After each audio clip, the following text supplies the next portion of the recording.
भक्त की दृष्टि में कोई भी दुख ऐसा नहीं जो सह करके अपने आराध्य देव को न प्राप्त करे। आराध्य देव की प्राप्ति के लिए संघर्ष सहना अत्यंत आवश्यक है, कष्ट सहना। जो अंदर जलन हो रही, जो विकारों की जलन हो रही, सहो भाई, इनकी पूर्ति से कुछ नहीं होगा। इनको से एक बार लड़ जाओ, एक बार निकल जाओ तो जन्म जन्म की लड़ाई जीत जाओगे। जिसकी शुद्ध भक्ति होती है उसको अपने प्यारे के नाम जप के सिवा और कुछ अच्छा ही नहीं लगता है। बस उसकी लीला कोई सुना दे, उसके गुणों की चर्चा करा दे, उसकी रूप माधुरी का चिंतन करे। तो मेरे प्रभु का स्वभाव है कि जो प्रभु को जपते हैं प्रभु उनको जपते हैं। ये बात समझ लो। आप प्रभु की लीला कथा सुन रहे हैं, प्रभु आपको देखकर इस भाव से, जब हमारा हृदय पवित्र होता है तभी हम भगवान को भाव से बच पाते हैं। अभी भाव नहीं, अभी तो भाव की केवल बातें सुना के बातें करते हैं, भाव नहीं जागृत हुआ। भाव जागृत होने पर इन तीन पर आपका महत्व नहीं रह जाएगा। स्वजन संबंधियों पर, अर्थ के द्वारा प्राप्त होने वाले भोगों पर, और इष्ट देव से बिलक साधनाओं पर, इन पर आपका राग नहीं रह जाएगा। ये पहचान है भाव की। आराध्य देव पर ही केवल, जैसे गोस्वामी जी कहते, बने तो रघुबर ते बने, बिगड़े तो भरपूर, तुलसी औरन ते बने, ताबनिबे पे धूर। जब तक नाशवान पदार्थों में महत्व रहेगा, ये जो श्लोक है कि जिस प्रकार से भक्त मेरी शरण में आता है, मेरा भजन करता है, मैं वैसे ही उसका भजन करता हूं। नाशवान पदार्थों का महत्व देने से हमारा मन अपवित्र हो जाता है। नाशवान पदार्थों के भोगने से हमारी इंद्रियां और तन अपवित्र हो जाता है, हमारे कर्म अपवित्र हो जाते हैं, तो जन्म निश्चित हो गया अगला।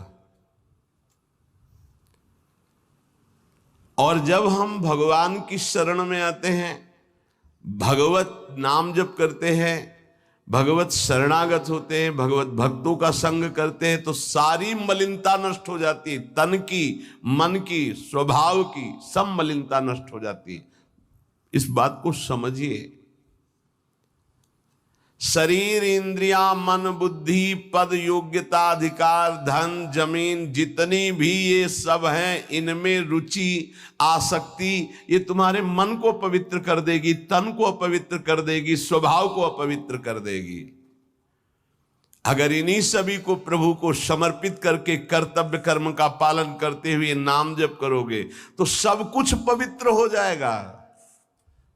जैसे जड़ मिठाई कभी ऐसे लगाने वाली नहीं होती, लेकिन जब प्रभु को अर्पित करते तो प्रसाद हो जाती है। मांग करके किनका मिलता है तो बड़ा आनंद का अनुभव होता है, मेरे प्रभु का प्रसाद है। ऐसे ही शरीर, इंद्रिया, मन, बुद्धि, पद, योग्यता, अधिकार, धन, जमीन, जो कुछ भी है उसे प्रभु को अर्पित करके अपने कर्तव्य का पालन करते हुए जो नाम जप करता है, उसका तन पवित्र, उसका मन पवित्र, उसका स्वभाव पवित्र, उसकी सब वस्तुएं पवित्र हो जाती है। अब तो वैसी निष्ठा नहीं दिखाई दे रही है, होगी किसी के अंदर। पहले महापुरुषों में देखा, जैसे श्री चतुर्भुजदास जी महाराज जो सेवक जी के मित्र थे, अगर जिस गांव में गए वहां अगर वैष्णव नहीं है, कंठी तिलकधारी, तो उस गांव के कुएं का पानी भी नहीं पिएंगे, ऐसी निष्ठा रखते थे। यहां एक भी वैष्णव नगर में नहीं थे। नगर क्या है, ये भूतों का डेरा है। फिर जहां भगवान का भक्त नहीं, भगवान का भजन नहीं, नाम कीर्तन नहीं, उस नगर का पानी नहीं पीते थे। ये उनके चरित्र में आया है।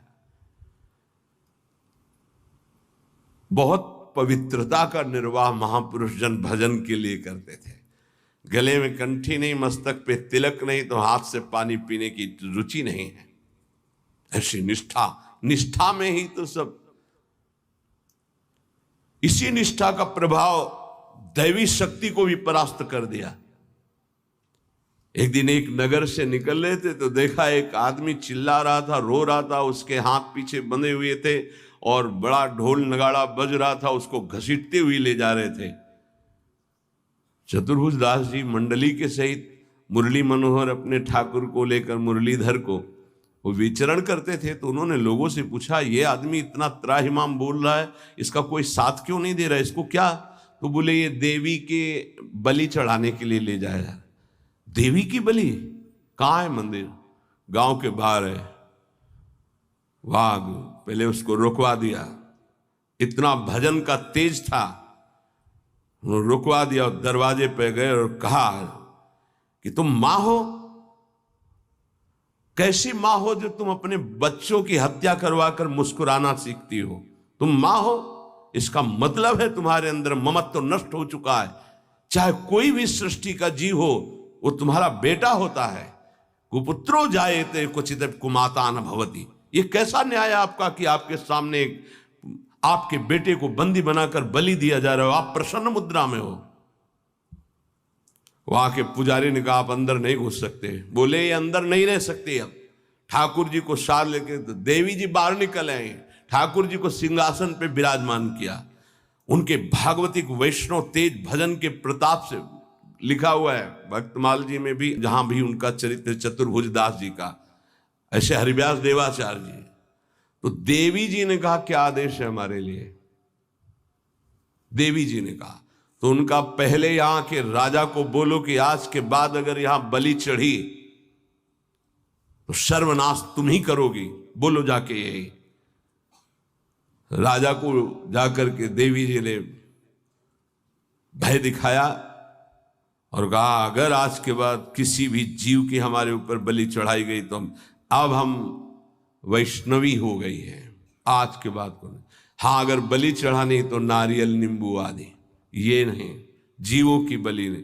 कंठी बांधी देवी जी के और श्री जी के चरणारविंद की आसक्ति का मंत्र दिया देवी जी को चतुर्भुज दास जी ने। ठाकुर मुरलीधर को वहां विराजमान करके नाम कीर्तन बंद करा दी, प्रथा मुक्त करवा दिया। जो बलि के लिए लाए, नाम बल, भजन बल।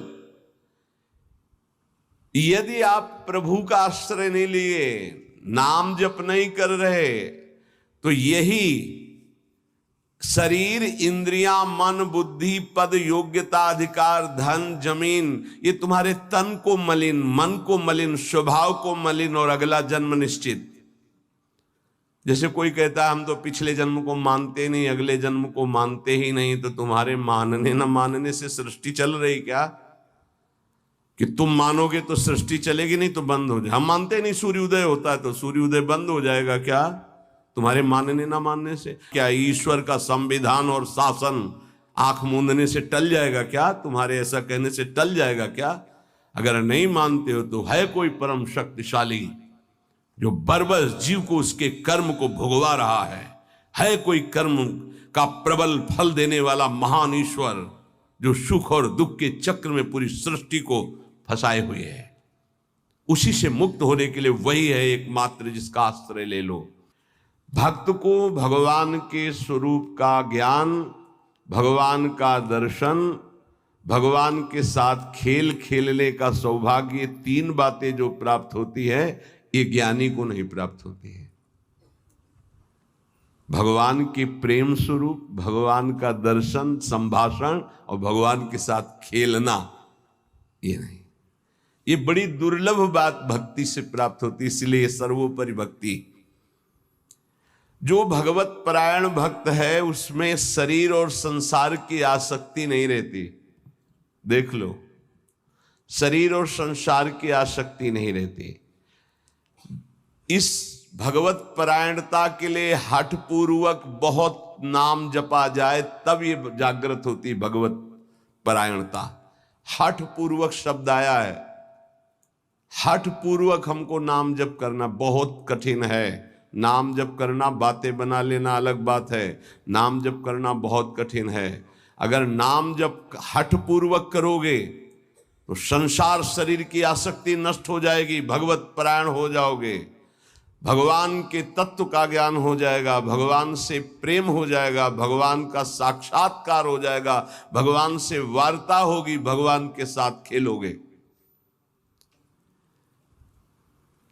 जब भगवत परायणता जागृत होती है तो कुत्ता, गधा, चांडाल, जहां दृष्टि जाती है वहां श्री कृष्ण दिखाई देते हैं। विद्या विनय संपन्ने ब्राह्मणे गविहस्तनी स्वनी च सुपाके चा पंडिता समदर्शिना, ये तत्वबोध हो जाता है भक्त को,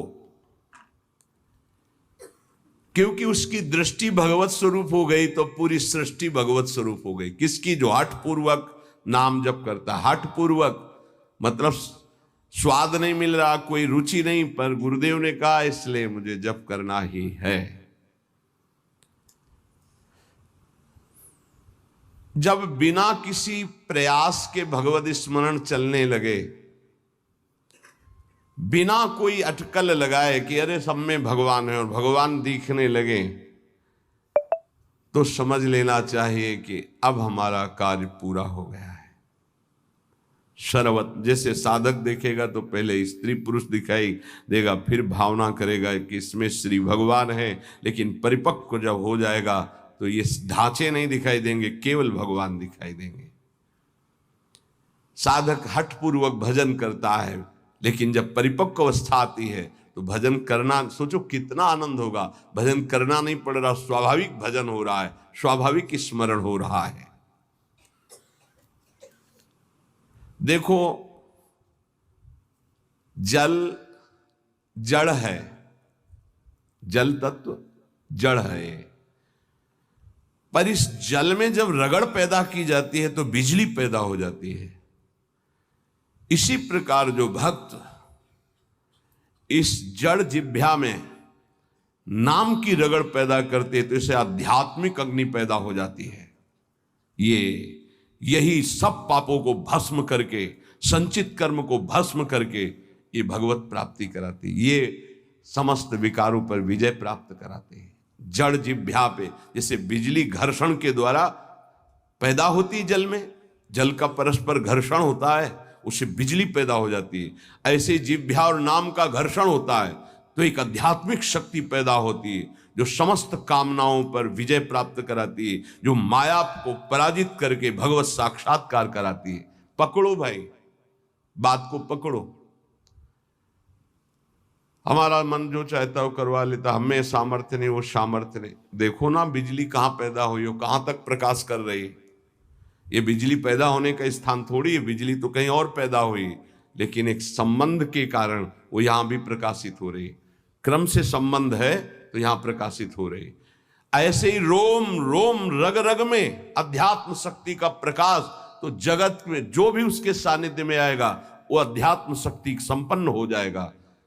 ये बिजली पैदा करो, बिजली तुम्हारे अंदर वो सामर्थ्य है कि तुम ये आध्यात्मिक शक्ति प्रकाशित कर सकते हो। क्या करो? बोले इस जड़ जिह्वा में नाम को रगड़ो, इसी से बिजली पैदा हो जाएगी। बहुत संघर्ष करता है तब भाव का प्रादुर्भाव हो जाता है। ये यथा माम प्रपद्यन्ते तास तथैव भजाम्य हम मम वर्तमानो वर्तन्ते मनुष्या पार्थ सर्वशा। भक्त भगवान की जिस भाव से, जिस संबंध से उपासना करता है, भगवान वैसा ही दर्शन देते हैं। देख लो, जब जहां जैसा भक्तों ने भाव किया, भगवान वैसी ही लीला की। ऐश्वर्य भाव रखोगे तो ऐश्वर्य दिखाई देंगे, माधुर्य भाव रखोगे तो माधुर्य दिखाई देंगे। भगवान उसी प्रकार से भक्त के अनुभव में आते हैं जो जैसा भगवान के प्रति भाव रखता है। कोई भक्त भगवान को अपना गुरु मानता है तो भगवान श्रेष्ठ गुरु रूप में आ जाते हैं। अगर कोई भगवान को शिष्य मानता है, ऐसे संत महात्मा जन जो भगवान को शिष्य मानते हैं, तो भगवान एक श्रेष्ठ शिष्य बन जाते हैं। देखो, संदीपनी जी के शिष्य बने, विश्वामित्र जी के चरण चापे, वशिष्ठ जी के समीप बैठकर शिष्यत्व स्वीकार कर योग वासिष्ठ का प्रवचन सुना। यदि भगवान को माता माना जाए तो भगवान माता रूप में अनुभव देते हैं। भगवान को पिता माना जाए तो भगवान पिता रूप में अनुभव देते हैं। भगवान को पुत्र माना जाए तो भगवान पुत्र रूप में अनुभव। देखो, एक दिन देवर्षि नारद जी दर्शन करने गए नंद महल में, तो देखा मोटी डेहरी बाबा की डेहरी। तो उसको लालजू महाराज लांघना चाहते थे, दरवाजे के बाहर खेलने जाना चाहते थे। अभी खड़े होना ठीक से आया नहीं था, घुटनों के बल चल रहे थे, तो ऐसे चलते हुए घुटनों के बल ऊपर ऐसे देहली के हुए, चरण ऊपर उठ गए, हाथ ऐसे हो गए, अब देहली के बीच में टंगे हुए और रो रहे हैं। नारद जी ने देखा, साष्टांग दंडवत किया, बोले प्रभु देहली पार कर दे क्या? तो बोले जानते नहीं हो क्या हमारे लिए देहली? उन्हें बोले जानते हैं प्रभु, वामन अवतार में एक चरण बढ़ाया था तो ब्रह्मलोक तक गया था। तो बोले तुम जानते हो ना, ये तुम्हारे लिए लीला नहीं है, मुझे पुत्र भाव से उन लोगों ने भजा है तो उनकी सुख के लिए मैं लीला करूं। चलो बीणा लो और दूर खड़े होकर के दर्शन करो। वो रोने, मैया मैया मैया भागती हुई आई, अरे मेरे लाला, उठाया गोद में और दासियों को डांट रही, तुम लोग ध्यान नहीं देते, देखो लाला मेरा कष्ट, मैया की गोद में। अगर कोई मुझे पुत्र मानता, देखो जगत को एक क्षण में रचने वाले पिता उनको पुत्र माना तो घुटनों के बल भक्त के आंगन में चल रहे हैं। जगत का भरण पोषण करने वाले प्रभु का भरण पोषण यशोदा मैया के वक्षा स्थल के दुग्ध से होता है। कैसा भाव का खेल है। ये बड़ा सुंदर स्वरूप है। जब यशोदा मैया छड़ी लेकर, बहुत उपद्रवी हो गया है, लालजू महाराज ने देखा आज तो पिटेंगे। मैया आवेश में है, ऐसे दोनों हाथ से ऐसे, तो पूरा काजल गाल में, कितनी सुंदर शोभा, विशाल नेत्र है ना, एक बूंद आंसू नहीं, और रोते जा रहे, मैया की तरफ भयचकित देख रहे हैं, दया आ जाए छड़ी ना। कौन है? भ्रकुट टेढ़ी कर दे तो भय को भी भयभीत कर देने वाले प्रभु। ये देखो भाव देश का स्वरूप देखो। अरे छठी के दिन इतनी विशाल पूतना को भी, तो इनके लिए कोई भय है क्या? लेकिन भाव का देखो खेल। मैया ने पुत्र माना तो प्रभु वैसे लीला दर्शा रहे। अरे और तो और बात जाने दो, यदि भगवान को नौकर मान लो तो वो नौकर भी बन जाते हैं। वो कह रहे हैं कि नौकर बनू हजाम। कैसे अद्भुत। त्रिलोचन जी के यहाँ, एकनाथ जी के यहाँ श्रीखंडिया के रूप में, माधवदास बाबा के यहाँ स्वयं जगन्नाथ जी सेवक ही बने हुए तो लगे ही। ये ऐसे भगवान से यदि अपनापन करके कोई भाव कर लो, वो आपको अनुभव कराएंगे। सच्ची कहते तुम पहचान नहीं पा रहे, रोज तुमसे मिलता है वो, हर क्षण तुमको देखता है क्योंकि तुम भक्त हो उनके, लेकिन तुम्हारे अंदर वो दृष्टि नहीं आई इसलिए नहीं देख पाते। तो रोज मिलता है छलिया, वो रोज मिलता है वेश बदल कर। इसीलिए हर समय सावधान रहो, पता नहीं किस रूप में मेरा प्रीतम आकर के, हाँ, कहीं चूक ना हो जाए। त्रिलोचन जी के हृदय में था कोई ऐसा साधु सेवी मिले, क्योंकि मुझे इतना समय नहीं मिलता कि मैं संतों के पास बैठूं, उनके मन की बात पूछूं, फिर वैसा उनकी सेवा करूं। व्यवस्था सब हो जाएगी, कोई ऐसा नौकर में। भक्त के अंदर की कोई भी इच्छा भगवान अधूरी नहीं छोड़ते। मुझे कोई नौकर रख ले, 14 वर्ष की अवस्था, नौ किशोर अवस्था, मलिन वस्त्र धारण किए हुए, फटे पुराने, ऐसे जैसे नौकर धारण करते हैं, सामने से निकले। और जगह बोलते जाके नहीं, केवल त्रिलोचन जी के दरवाजे में बोल सकते हैं ये कि मुझे नौकर रख ले। और किसी की हिम्मत ही नहीं, ब्रह्मा की भी हिम्मत नहीं, ब्रह्मा की भी हिम्मत नहीं कि इनकी तरफ ऐसे भाव से दे। ये भक्तों का खेल है। त्रिलोचन जी आओ आओ, हमें तो जरूरत है एक नौकर की, बस संत सेवा करवाने के लिए। आप क्या कर लेते हो? बोले बचपन से अनाथ हूं, मेरा कोई है नहीं, न माता न पिता न परिवार। तो झूठ भी नहीं बोल रहे, इनका कोई है ही नहीं, यही सब है, तो इनका कौन है? बड़ा विचित्र खेल। भगवान शंकर का ब्याह हो रहा है तो शाखोच्चार बुलवाया जाता है, पीढ़ी के कुल परंपरागत। कहा गया हाँ आप अपने पिता का नाम लीजिए। भगवान शंकर ने कहा हम किसका नाम ले पिता के रूप में? चलो, ब्रह्मा जी की भ्रकुट से रुद्रावतार होता है, उनका ब्रह्मा जी, पिता ब्रह्मा, और पितामह अभेद है हरि और हर, पर चलो भगवान हरि की नाभि कमल से ब्रह्मा जी की भ्रकुटी से रुद्रावतार, तो कहा हरि। प्रपितामह बोले शंकर। बाप बाबा के बाप बाबा है, अब उनके आगे कोई है नहीं तो क्या, बोलो प्रपितामह में शंकर को बोलो। नहीं वो तो पहले बुलवाया है ना आपने, तो बोले पहले भी हम हैं, बाद में भी हम हैं, बीच में भी हम हैं।